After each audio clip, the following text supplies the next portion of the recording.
RAB, NSI, DGFI এই সমস্ত প্রতিষ্ঠানকে দুর্বল করে তোলা যাবে না। এই সমস্ত প্রতিষ্ঠানের সদস্যদের বিচারের প্রশ্নটা এদেরকে দুর্বল না কইরা সমাধান করা লাগবে।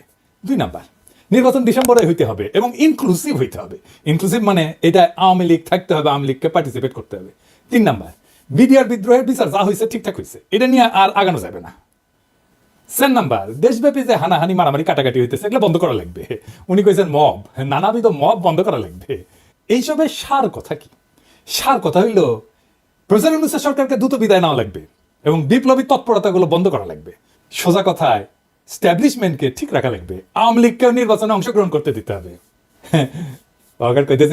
কইতে চাইছিল আর কি যে নির্বাচন হবে, তাড়াতাড়ি হবে, আপনাকে এটা ক্ষমতা আসার সুযোগ দেব। তবে ইন্ডিয়ার সাথে আগের যে সম্পর্ক ছিল না আধিপত্যবাদী, সেটা পুনঃপ্রতিষ্ঠা করতে হবে, এই শর্ত আছে। গেলে আওয়ামী লীগকে পর্যায়ক্রমিকভাবে পুনর্বাসন করতে হবে, এটাও শর্ত আছে।